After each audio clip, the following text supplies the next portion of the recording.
All right. Good morning, everyone. Welcome to Bodycare Workplace Solutions. Lovely to have you here early on a Tuesday morning. Just a few little housekeeping issues. You don't know, bathrooms are through the door, and in the event of an emergency, if the alarm goes off, please make your way downstairs, and we'll all meet across the road on the other side of Cecil Street. Congratulations to everyone who found the place that hasn't been before, because it can be a challenge to find the venue. So, my name's Dean Moore, I'm Managing Director of Bodycare, and again, thank you for coming today. We've got an exciting year of thought leadership sessions coming up, and as you're all well aware of, today we've decided to start the year with talking about the ageing workforce. I know that I probably in the last year have said the term ageing workforce 1,000 times. I have no doubt that every single person in this room at some point has used the term ageing workforce, and I also have no doubt that depending on the role of each of you in this room, you've used it in a slightly different context, because it means something slightly different to all of us. So really our goal for today is to, I guess, give you a little bit of insight into what we think is important in relation to the ageing workforce, and we're going to have our guest speakers come up, which I'll invite up in a minute one by one, to talk through their different angles on how we're dealing with the ageing workforce.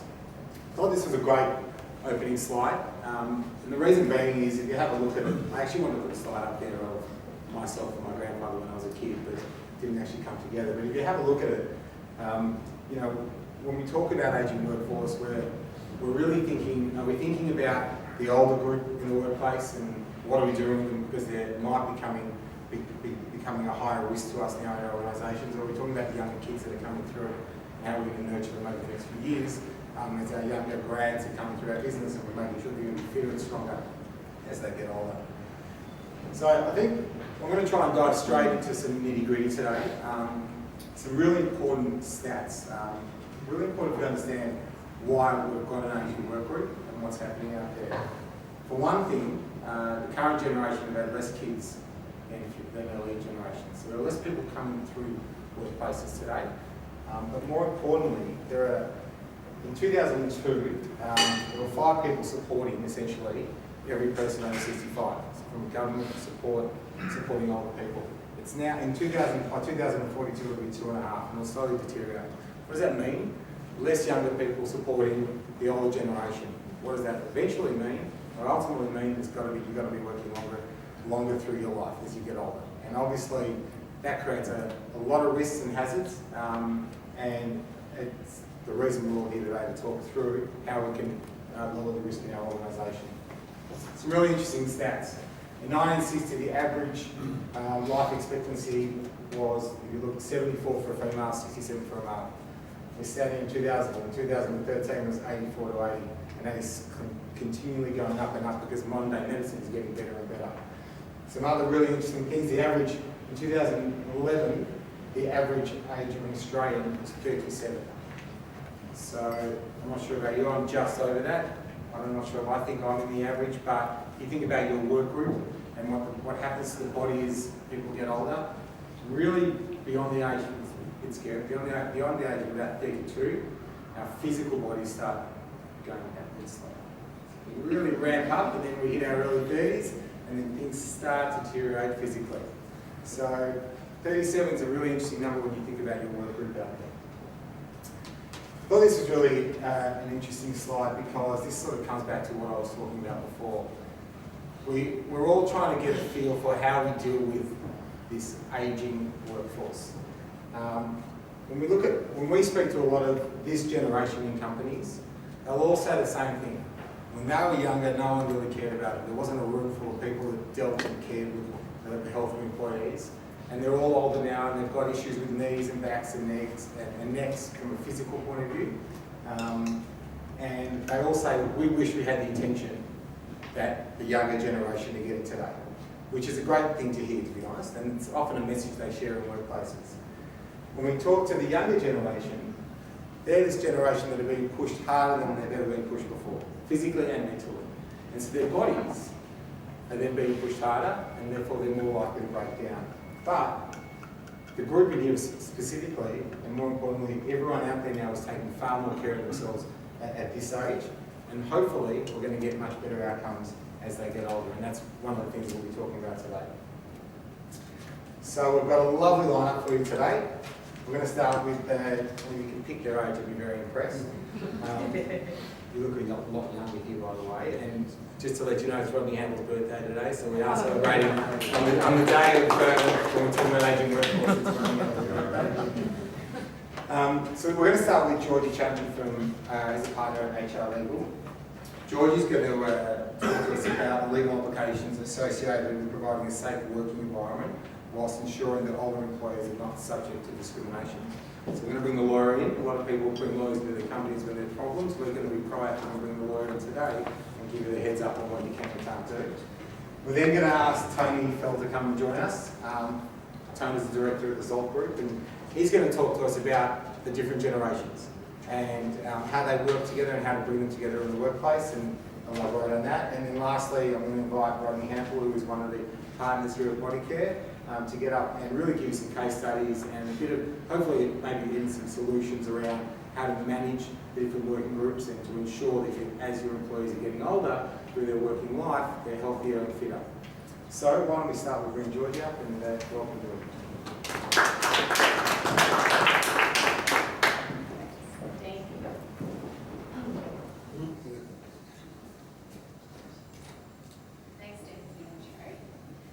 So as Dean said, I am a lawyer, and usually when the lawyers come in, it's all about doom and gloom, and I'm telling you all the bad stuff about how to get rid of people and so on. I will be touching on some of the rights and obligations of employers concerning the ageing workforce today, but I'm also going to try and encourage you to take a more proactive approach to ensure that you're not, well, ideally ensure that you're not in a situation where you have to be reactive and perhaps make more difficult decisions when you're talking about the ageing workforce. So when we're talking about an ageing workforce, one of the first things that usually comes to mind is safety obligations. As I'm sure a lot of you are safety practitioners, or you're aware that there are different pieces of legislation in each state and territory concerning health and safety, or we've now got the model legislation in a number of states which refers to work health and safety. And that legislation imposes a primary duty on employers to ensure, so far as is reasonably practicable, to provide a safe working environment that is without risk to health and safety, and that's for your workers and contractors. So that's the overriding duty. And then secondary to that is the obligation to monitor health of employees. So it's not just about ensuring that at the start of the employment relationship, when your workers come into the workplace, there is a safe working environment. It's an ongoing obligation. When we're talking about an ageing workforce, I think the obligation to monitor health of employees is of particular importance, because sometimes it's something that you're going to be able to recognise and that perhaps the worker's not going to actually volunteer information about themselves. But it is, that said, a two-way street. Workers have their own obligations to take reasonable care for their own safety and safety of others. And I think it's a really important communication piece to our workers that they understand they do need to take care for their own health and safety, and if they have concerns about their ability to perform their role, they do need to raise those. The risks associated with breach of health and safety obligations, it's not just a prosecution by WorkSafe.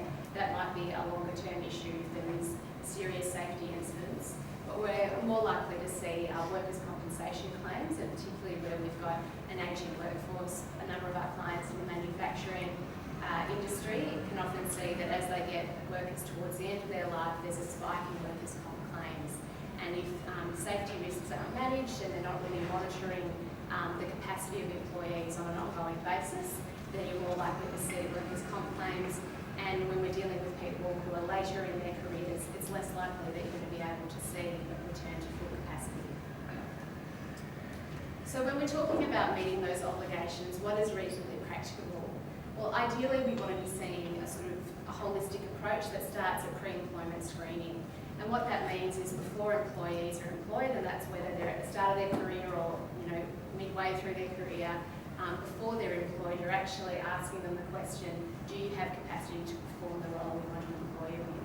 And what that involves is not just asking them flat out, this is what the role is, do you have capacity? It's actually arming them with information about that particular role. And what we normally recommend is that you scope out a particular role and work out what the inherent requirements of that role are. And I'll discuss what inherent requirements means in just a moment.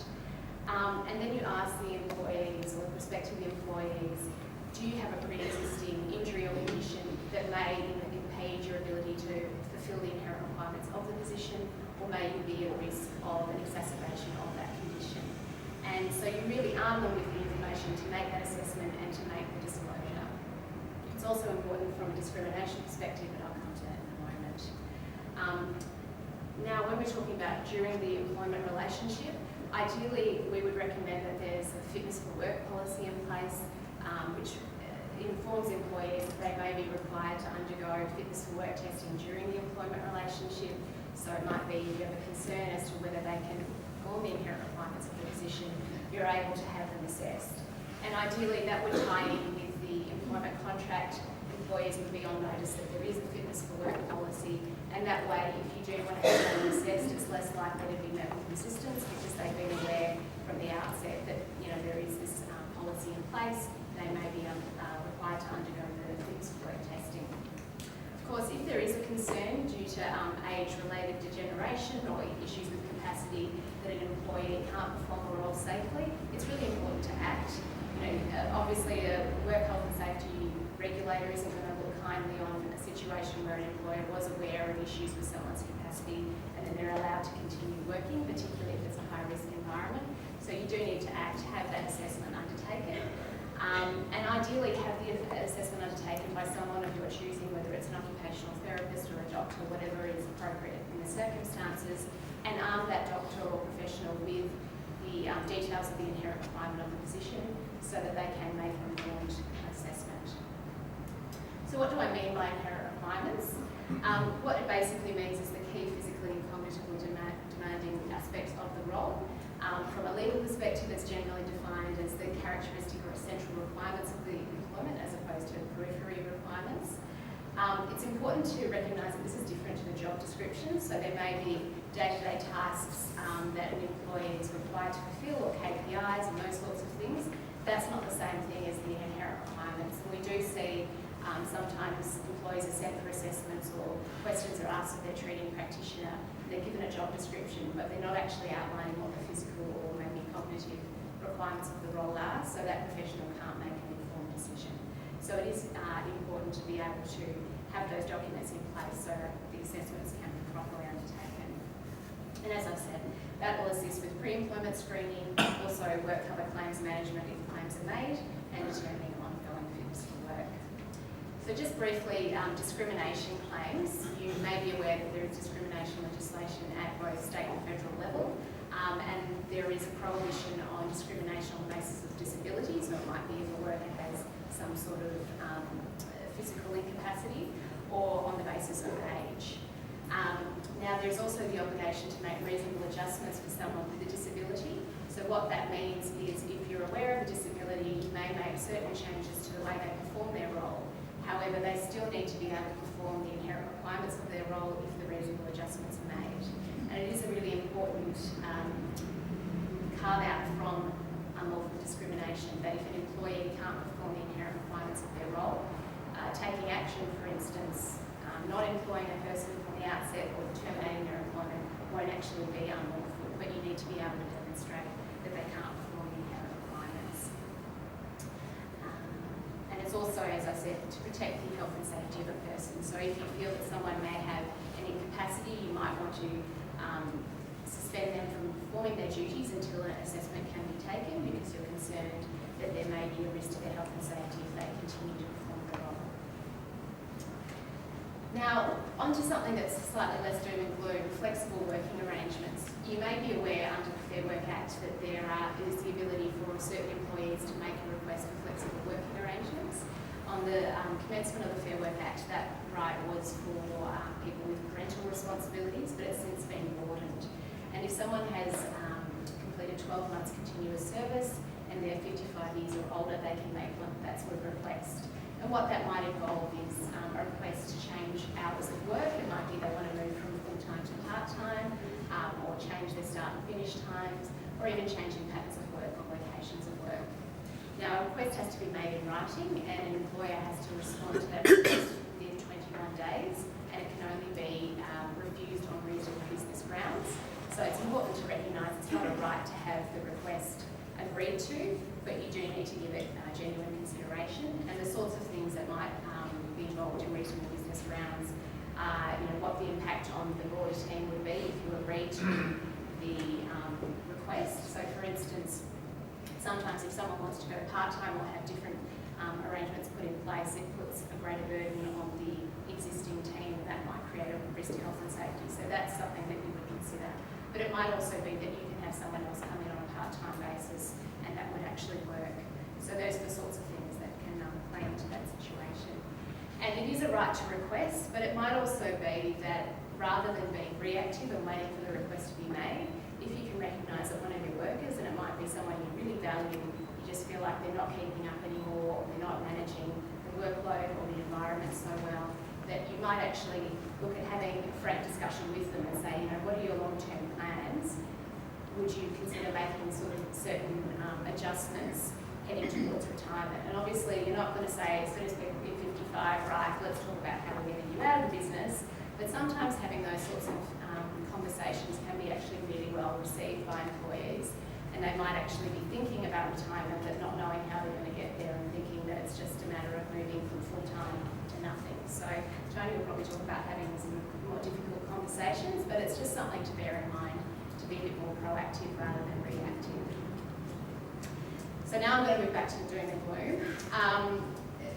If we're looking at an employee who perhaps doesn't have capacity to perform the inherent requirements, and it looks like that's going to be for the foreseeable future, because of when we're dealing with age-related degeneration, it's often the case that it's not going to actually improve further down the track with rehab. The law ultimately recognises that an employer is not required to keep that position open forever and a day in the hope that the employee will return to full capacity. And they also recognise that you don't have to change what the inherent requirements of the role are for that individual. That said, you might want to look at flexible working arrangements or a different sort of role, but if that's not possible, there's no obligation to do so. So if you're looking at potentially terminating employment on the basis of failure to fulfil the inherent requirements, I'm just going to very briefly run through what some of the legal risks are. And those would be unfair dismissal, general protections claims and discrimination claims. I'm just going to briefly touch on the first two of those.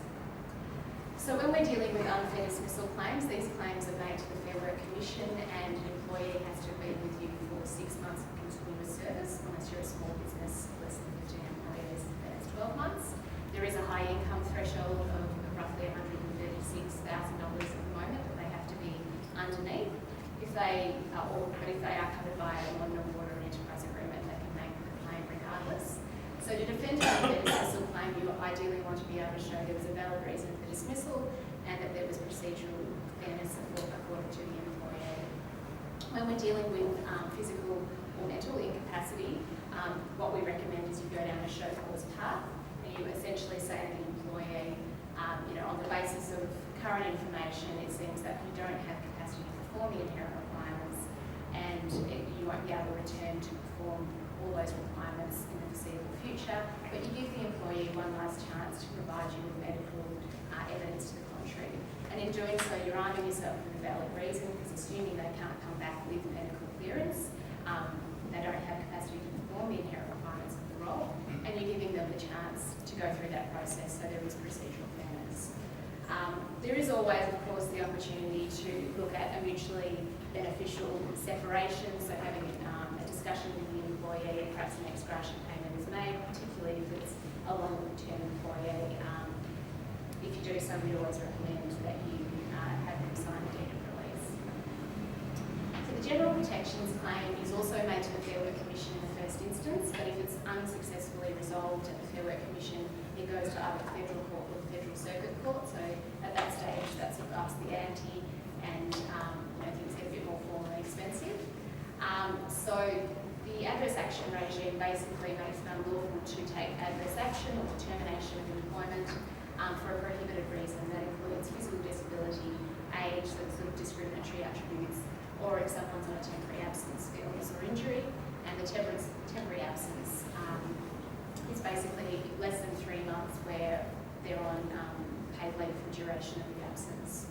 So essentially, if you've gone down the show cause path, you should be well placed to be able to demonstrate that the reason for termination was not the prohibited reason, but it's worth noting here that there is a reverse onus of proof. So the employee only has to show that they've been subjected to adverse action, so their employment has been terminated, and then the onus shifts to the employer to say, well, the reason for dismissal wasn't a protected reason, and it only has to be one of the reasons. So if there is some sort of discrimination hiding in the background behind, the valid reason of incapacity, then potentially an employer can fall foul.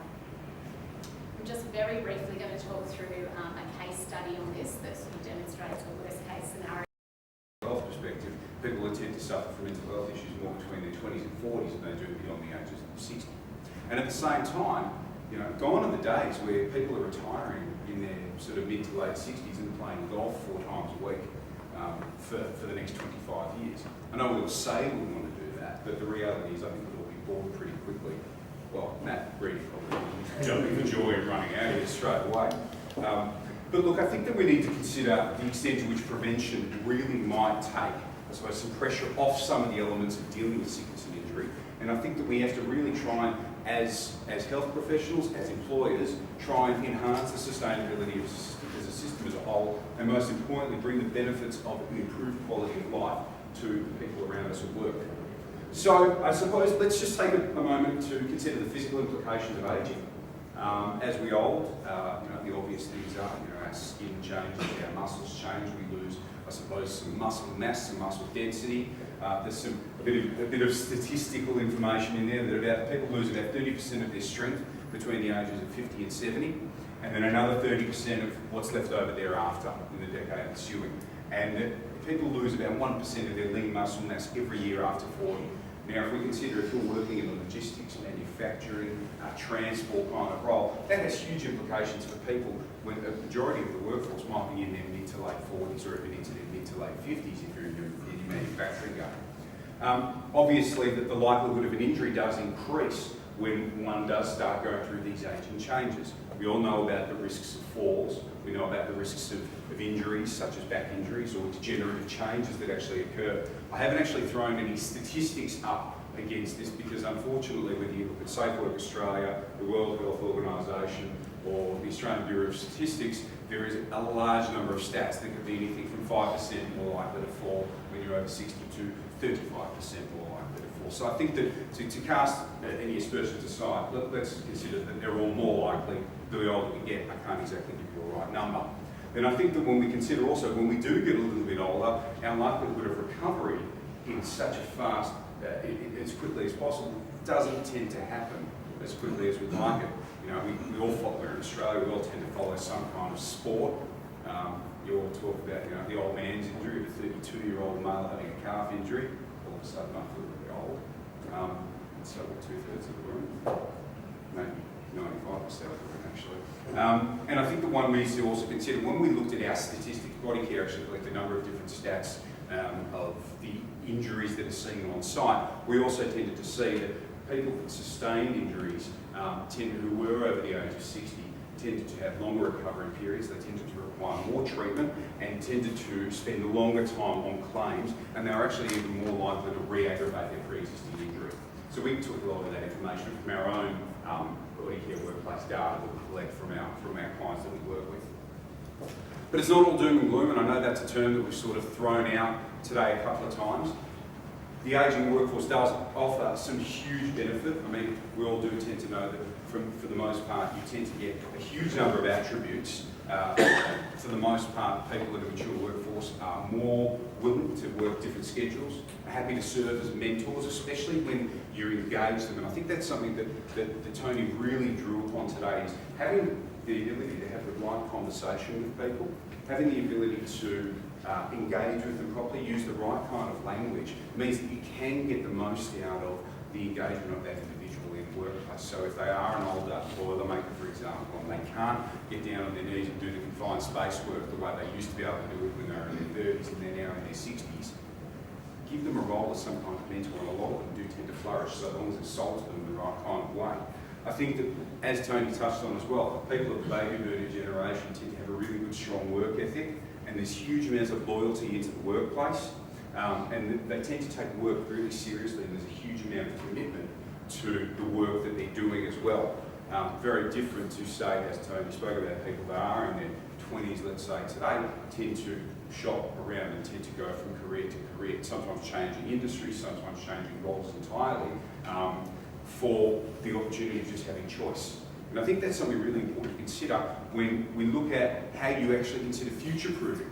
And I think that when we tie it back to future-proof, and we look for a second, I put my physio hat on and I consider the employers that we've consulted to, whether they be in logistics or manufacturing or white collar or transport, whatever it is, I think that it really comes down to an external idea and an internal idea. And what I mean by that is, what can we learn? What have I been able to sort of come up with that has been able to assist some of our clients when it comes to ensuring that we look at the problems there are today for some of the older workers and ensuring that we've got some really good stop gaps in place, some safety nets in place to stop the serious issues from occurring further down the track. So from an external perspective, it starts when you're bringing them into your business. And I think one thing to consider, and I'm sure that Georgie would be able to back me up 100% on this, it doesn't matter how old the person is that's going for the role, but it's about do they meet the inherent requirements of the role? Are they physically capable of being able to perform the job? Do they meet that ability to be able to safely go about their task without injuring themselves? And what risks do they place upon the business when you bring them in? So I think from an external perspective, protecting your business with having a robust pre-employment is really important. And I'll use the example of Bayada. Bayada is a poultry organisation that produced and annihilate God knows how many chickens. If any of you have had the pleasure of going to a Bayada factory, I'd be amazed if you weren't put off chicken for a month. But aside from that, it is a tough job to do. And they underwent a huge process several years ago of looking for the right kind of people to employ, because I'm not sure if you've read in the news, they've had a significant number of safety issues over the years. And that was because for the most part, they just were not bringing the right people into the job. And the people who were in the business, a lot of them had sustained a number of injuries by the time they'd only been working for 3, 6, 12 months. They should have been picked up early on. So I think that what we learned from Bayada and working with them, providing them with a real functional pre-employment that was based on the inherent requirements of the role, that really tested their ability to perform their job and be really flexible and be strong and be able to perform their role safely, allowed a business like Bayada to be able to put themselves, I suppose, in a position where they were a lot more free of risk and a lot more free of putting their employees in harm's way and leaving themselves less open to any issues to do with litigation and claims further down the track. And from an internal perspective, I suppose the things to consider is making sure that you can set yourself up with a few different programs along the way. Now, what I mean by that is having periodic functionals and health surveillance. Really important when you're working, whether it be in a logistics company or in a manufacturing plant where you're surrounded by lab voices all the time, making sure that you're conducting the right kind of tests on people so that they're aware of what their body is undergoing throughout their employment continuum. And it ensures that you as an employer can at least provide them with a framework or a safe working environment where they can continually be aware of where their own body, where their own health is at. BAE Systems, I know that they've shut their shipyard down, or it's about to be shut down now in Victoria, but they're still operating and manufacturing in both New South Wales and WA. They've been a long-standing client of ours, and I think that that's one thing that they do exceptionally well is every year the hearing guy would come out, they'd have their own hearing booth, and they'd actually run absolutely everyone through an audio test. They'd run absolutely everyone through a vision test.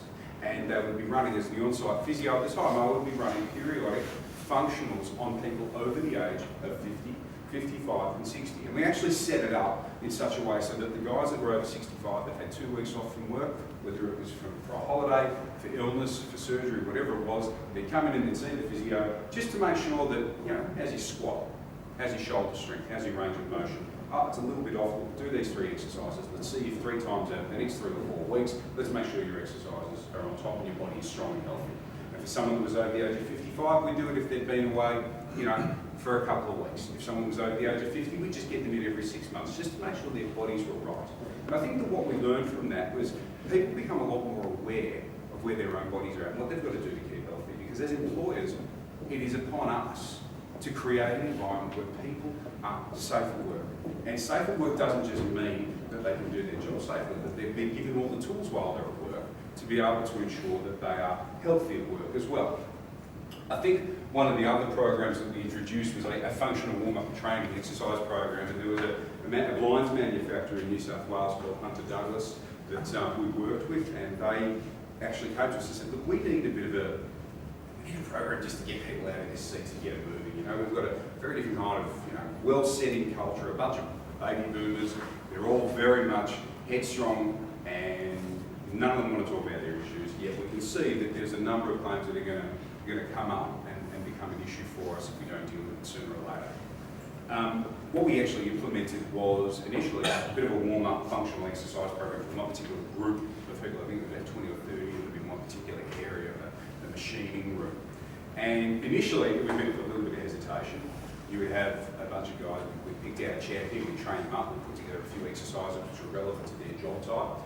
And we actually started getting a bit of, we started having a physio come on out and actually run people through these exercise programs at sort of a toolbox meeting.